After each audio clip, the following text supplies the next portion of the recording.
Hello everyone, my name is Nathan and today it's time for another episode of our Oxygen Not Included 3.0 series. Why did I say it like that? Never mind, let's just get on with it. We had to launch a little rescue mission for the sleetweed in the previous episode.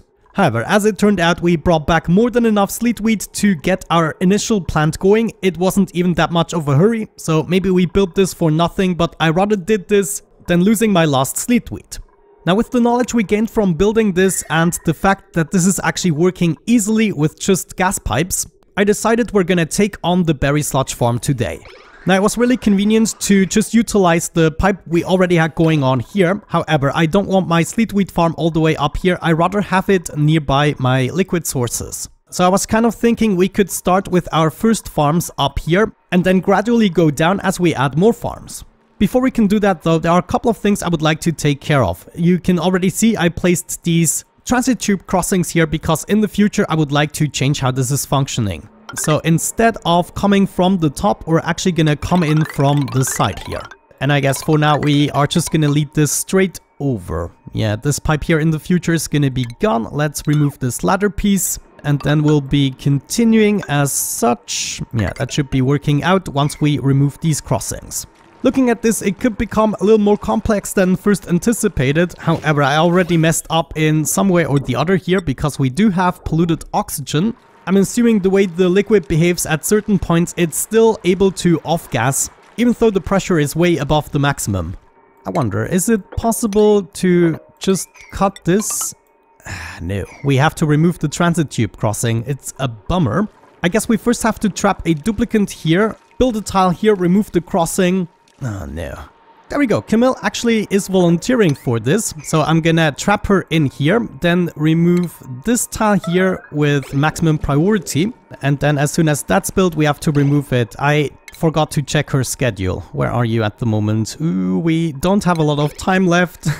Guys, are you serious? Ellie, thank you, man. Okay, now remove this. And now we have to add this tile and then we're golden. Actually, we're already golden now, so we can do that. And Camille can hop out.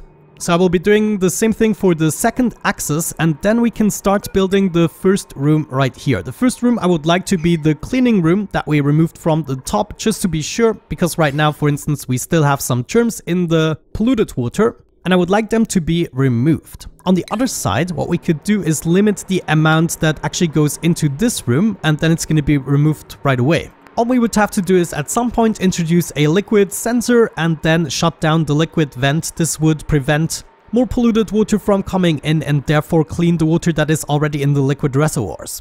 On the other side, I really liked the idea of a dedicated cleaning system, so I think even though it's not really necessary, I'm still gonna do it. And we're just gonna add it right there. Yeah, let's freaking do it. I need to be a little bit careful with my power management. For instance, we can only have like 2 transit tube access points in one dedicated line. And I'm assuming in the end we would like to have a transit tube access point for each of the individual farms. This is going to make it easier to maintain the microclimates we set up. I think we have enough space for dedicated power lines right here, so I just have to add a bunch of these large power transformers. Say we start right here with the first one. We're going to introduce 2 transformers for the time being, and then we can add another one right above it. Why the heck not? We then extract the power as usual into 2 different lines. Yeah, let's now bring these over. Now the question is, will I have enough copper wire to even do this? Yeah, we won't have enough copper. This means we're gonna get back to copper crafting. By now everything should have cooled down again. 50 crafts. Let me just check the temperatures. Yeah, look at that. It's all nice and nifty again. But we'll have to work for these power cables a little bit. You know what? I have an idea. Considering everything, we could narrow it down to just 1 transit tube access point. It's not necessary to have these many because we could, now that the system basically failed anyways, and that will always have a little bit of polluted oxygen in here, it wouldn't really matter connecting these 2 rooms. And then we could even connect it with the third room, the cleaning room, and then we also have 1 transit tube access point for all the farms. Yeah, I think it just makes it so much better if we don't overdo the access points. So I'm actually gonna get rid of this second one here. Yeah, let me just go ahead, fix this. I'm also gonna prepare the room size here already, so I know what I'm talking about. Then we can fix the power and all the other issues. Alrighty, slowly but surely it is taking shape. I decided to leave this transit tube here in place. I also decided to, just to be sure, divide this with another airflow block. And if the liquid ever does spill again, they are at least not gonna interchange with each other. The room right here is also almost finished. I decided to pump out the air at the top, which absolutely didn't make sense because I ended up removing the liquid reservoir here anyways because I wasn't able to build it. So unnecessarily complicated things going on here. However, my liquid lock here is in place with 37.9 grams of water. Perfectly safe. I rerouted the cabling a little bit, and now on this cable we will have 1970 watts, and that is including all of the pumps here at the bottom, which is perfect. I wanted to include those. So this is my new cable that I'm gonna, let's see, probably hook up to this guy. And then, in my opinion, we can get rid of this one. Yeah, this is not going to be needed anymore, this power transformer. So when I said it is temporary 713 cycles ago, I was totally serious. Now, how are we going to do this? Do we wait for a specific amount of polluted water until we start to clean it? Are we just constantly going to clean it? What exactly is going to be the determining factor to let this run? Well, I don't know yet, but we can still go ahead and hook this up. For instance, we're gonna need the extraction pipe here. Now we could go with this pipe. I think I might not want to do that. We're gonna do it here. Hop over there and then continue with insulated pipes. We first want to do the cleaning, and then the clean water is gonna go through all of these, just like we had the other time. And then at the last reservoir, oh, actually this isn't the last one would be here. At this point, we can basically join the pipe here that is already introducing the water. And I guess as long as we have this pipe here stuck, we do not want to introduce more. So at the very end here, it might be the most logical thing to just go ahead and put this into the water pipe that is going over, introducing the water into the system.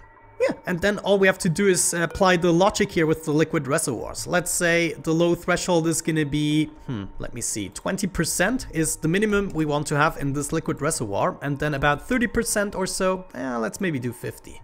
I guess it doesn't really matter. I totally forgot what I had here. It just needs to be a different value, and that means when we reach 20%, it's gonna send a green signal until we reach 50%, and then again a red signal until we reach 20%.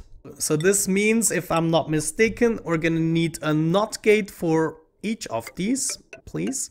And then the cabling will go from the liquid reservoir into the NOT gate and then into the door. And if you forgot why we do this, the door, when it is open, prevents the liquid reservoir from letting anything out, but you can still input the liquid.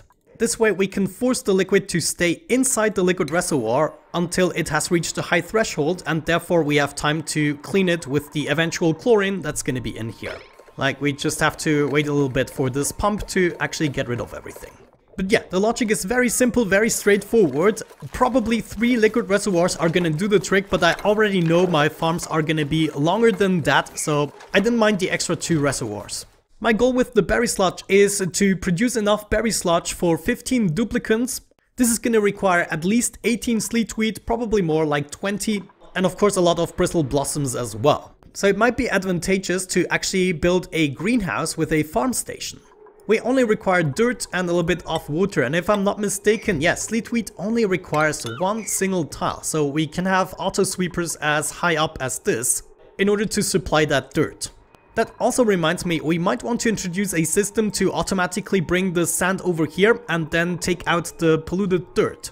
So we would need at least a conveyor receptacle here, then maybe the auto sweeper goes, yeah, let's build that out of iron, and then last but not least, we also need a conveyor loader right there.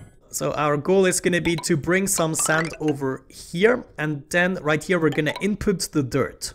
And then both of these materials are gonna come in from the central spine. Yes. This means somewhere around here I would like to see my ribbon writer, and we connect this to the ribbon cable with a normal lead cable going all the way over in order to determine whether or not we need more. Now, you guys suggested a better system than with the pressure plates. Right here, for instance, we solved it with pressure plates that eventually the dupes are not going to be able to reach, but you mentioned it might be possible with sensors. the problem I had with sensors. If we, for instance, have an item detection sensor here, then as soon as we don't detect the item anymore, it's gonna send a green signal, and that is gonna trigger the bringing of materials. But that means it's gonna be turned on the entire time until we reach the sensor with the materials again, clogging up the entirety of the rail. So we either figure out a system to only send a short signal, or we have to go a little bit more complicated with the automation. Let's for instance say we add our first element sensor here. That's the wrong rail. It would have to go there. Okay, that's stupid. Then I have to switch the rails. That would be better. Meaning we swap the conveyor loader and the receptacle. There we go. So now the new materials are gonna come in at the bottom line. We add a element sensor here at the beginning of the room. Then we want to dedicate all of this as our buffer and just leave enough space for our sensors and everything, and maybe a NOT gate or so if we need it. Now at the beginning of the buffer and at the end of the buffer we have a signal, meaning we have more possibilities to detect our needs. That means if this sensor here doesn't detect the material anymore, we want to send a short green signal to add some more materials. However, if we happen to use up so many materials that this sensor detects no materials either, then we want to send a longer signal. Okay, after some fiddling and fidazzling, I referred to one of your comments and tried to come up with a concept here. I'm not sure if this is the most efficient. You are absolutely free to correct me, but I think this is a good system to set up a timer dependent on an input. The signal switch here represents the conveyor element sensor. We will still have to hook this up to another NOT gate in order to do the right signals. However, let's say at the moment when we have a green signal, that means we don't detect any materials on the rail. As soon as that is the case, we flip this and you can see there is a green signal for a short time and then it turns red again. This is simply achieved with the buffer gate here that waits for 10 seconds in this case before it stops sending the signal to the AND gate. So if we want to transfer the system here to the rail, we would have to start with enough space for a NOT gate. No, what am I thinking? We don't even need the NOT gate. 2 NOT gates are just the same as no NOT gate. What am I talking about? So it makes the whole thing even easier. We then have the buffer gate here and finally the AND gate there. Just like that. Let's grab some cabling. The signal is going into the buffer gate, into the AND gate, but also from the rail signal to the other side of the AND gate, and this is then gonna activate our ribbon cable. Hello, this is Editing Nathan. By the end of the episode, I fixed the system. I'm now building it incorrectly, but generally, the thing that's missing right now is a NOT gate between the element sensor and the AND gate. And I'm gonna be very confused about it because my brain didn't make the switch between the switch and the element sensor, which, you know, are sending the opposite signals to achieve the same thing. It was just confusing, but this is the correct design. All that's missing is NOT gate in between the sensor and the AND gate. This system is way more elegant, however it is not foolproof. What if we use up way more materials than we actually bring in with this short signal? And that is something we need to detect again at the very end here. So I'm still gonna make use of this guy here. However, we're bringing up the cabling. So this is now its separate cable here on the top. We want to input that into a NOT gate to send the correct signal. And so even if the buffer isn't sending the green signal anymore, this will override it. But it will only do so if we actually used up all the materials, so there are no materials here either, and then it's gonna activate the other side of the AND gate, or if we wanted, we could also go directly, yeah, let's maybe do that, makes more sense. So we just activate the input of the ribbon cable directly. And with that, we have essentially the same thing going on as we have here.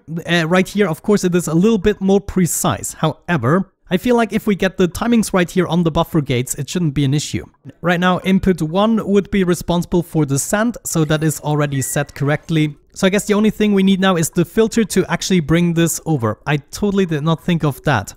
Actually, we could probably do it right here. This wouldn't be an issue. Then we go over into the filter. If it is the material, then it would go into that direction. And if it isn't, it would go back into the rail. Let's cut this out. Like this, the overflow isn't very elegant, but it is still quite compact, so it's probably okay. Everything is in place. I want to make sure we already detect the right thing. What was it? Filtration medium. We wanted some sand here as well as in the solid filter, and with that out of the way, everything should be flowing again. Nice. Also right over here, we want to detect sand, and if we don't detect it, the system is activated. As you can see, that means new sand should be tagging along right now. There it is now incoming, filling up the pipe. This sensor is already sending a green signal again, but we still maintain the green until we have reached the very end here. So sometimes the system is gonna send in, of course, more sand than necessary. However, we don't have to deal with the whole pressure plate thing. Now this is also sending a green signal, therefore everything should be red again, and the new sand does... what is that? Alrighty, this is the fixed and finalized version. I'm so sorry that it was just too confusing to me to switch from a switch to a element sensor. But like this, it's gonna work. I even implemented a little filter gate here in order to prevent short signals from actually doing something. So now the signal has to be at least 5 seconds long for it to continue. And then here at the buffer gate, I'm gonna let this run for around 20 seconds. Let's maybe do 30 seconds just to be sure we bring in enough materials. And then if we suddenly use up a lot of materials in one go, we still have this security measure right here. But obviously we will have to observe it, but like this, you should be able to replicate it without the errors. In due time, I'm probably gonna move these systems to over here as well, so we can get rid of the conveyor loaders, the auto sweeper systems, and it's gonna make everything more compact and elegant. But for the rest of the episode, let's maybe move back to this system and finalize it. We are down to micrograms, meaning soon enough we can get rid of the pump. Looks like water is already incoming for the liquid reservoir. However, for this we do not have the power just yet. So I guess we're gonna need another power line after all coming in from the power spine. But maybe let's already go ahead and connect what we want to connect together. We can probably do all of the farms with just one wire. Where are we gonna bring in this cable? I feel like it has to be in this row. We just don't have any other choice. However, this would allow us to possibly get rid of this circuit here as well. I think I'm just gonna do it. For now, I'm just gonna route it around here. It's gonna come all the way over and then just hook up to this guy. And so we basically still end up with another large power transformer. I should have known. Before I forget, we need to be able to reach the top row here in order to set up a bunch of wallpapers, but not only that, this actually means we have to get rid of another liquid reservoir before it fills up. At least everyone is helping here, that is something I like to see.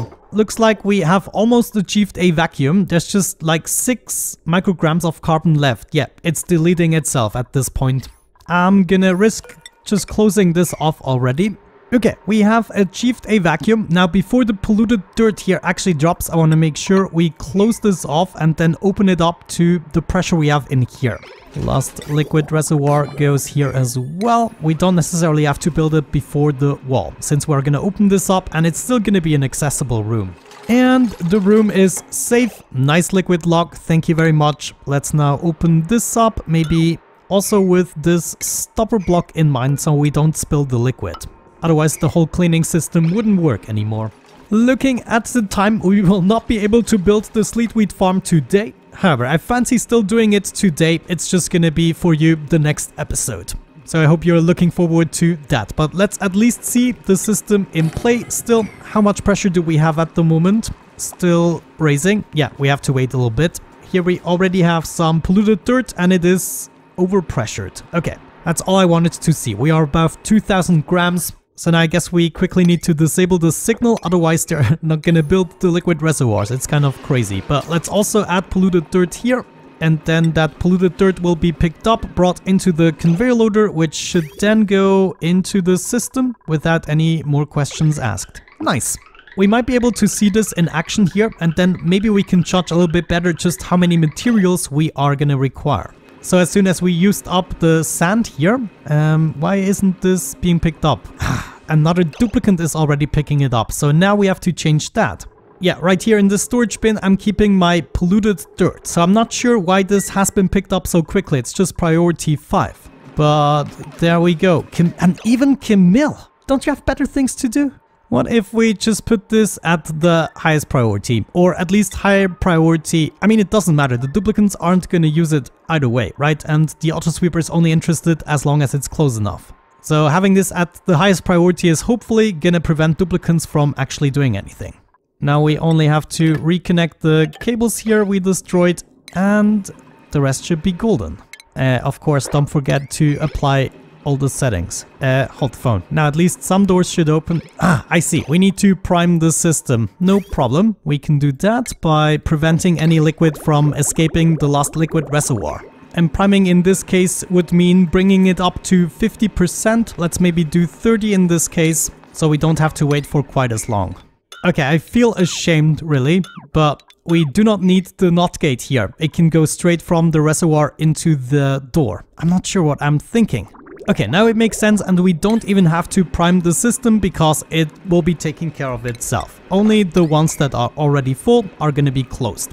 At least I know in the end everything worked out. Some of you are really concerned about these episodes because, you know, I'm figuring stuff out during the episode, and some of you would like to copy everything step by step, but I hope by episode 56 or whatever we are on, you learned to watch the episode till the end to see all the changes that I've applied.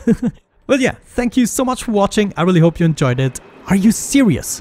Still a duplicant is trying to pick this up? And it's still Camille! You know what? After picking up this guy here, we're gonna close it off. That is for sure. But yeah, thank you for watching. Have a great time and see you soon.